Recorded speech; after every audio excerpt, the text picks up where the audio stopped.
In the aftermath of the Pentagon explosion, President Rhodes and his team were thrust into a maelstrom of crisis management. The White House Situation Room was abuzz with urgency as officials scrambled to address the escalating global conflict. General Parker stood by the map table, his eyes riveted on the markers that tracked military movements and threats. Mr. President, North Korea's missile launches are not a mere show of force. They're part of a coordinated attack. Our satellites indicate they're preparing for further aggression. Dr. Carter, the National Security Advisor, was on the phone, her face drawn. The UN Security Council is in disarray. The member states are polarized, and China is demanding that we withdraw our forces from Taiwan immediately. If we don't comply, they're threatening direct military action. Brooks, the Chief of Staff, entered the room, his expression taut. We're getting reports of widespread panic. Riots are breaking out in major cities, and people are flooding the streets in fear.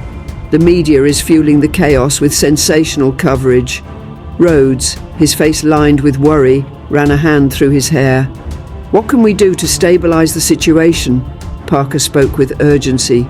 We can increase our military readiness, but any aggressive action could trigger a global conflict. We need to act carefully, but we must also be prepared for the worst.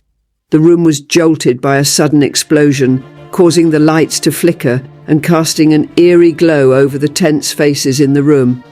What was that? Parker barked, grabbing his phone. Carter checked her messages, her face going pale. There's been a massive cyber attack on our critical infrastructure. Power grids are failing. Financial systems are compromised. This appears to be part of a broader, coordinated assault. President Rhodes, feeling the weight of the world on his shoulders, demanded, "Get me the Secretary General of the UN. We need immediate intervention." The communication team scrambled and the line to the UN was soon established. Rhodes spoke urgently into the phone. "Secretary General, we are experiencing a full-scale escalation. North Korea has launched multiple missiles. China has issued an ultimatum, and we are under a severe cyber attack. We need urgent international mediation." The Secretary General's voice came through, filled with a mix of urgency and resignation. "Mr. President, the situation is rapidly spiraling out of control. World leaders are struggling to find common ground.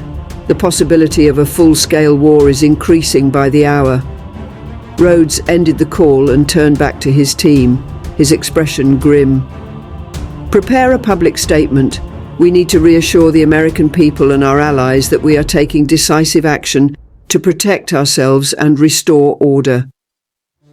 As he addressed the nation, the gravity of the situation was unmistakable. "My fellow Americans, our country is under unprecedented attack.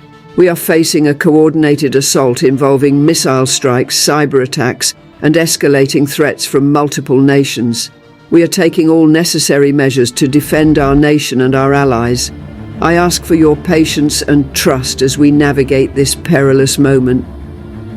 When he concluded his statement, Rhodes turned to his advisors, the tension palpable in the room. The situation had deteriorated further with each passing hour.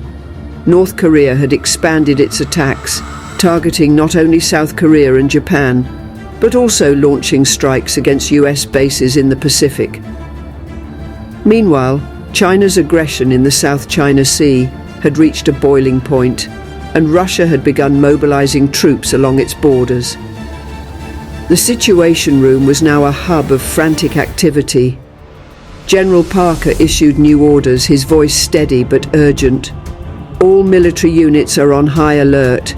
Prepare for defensive and offensive operations as necessary. We must be ready for any eventuality."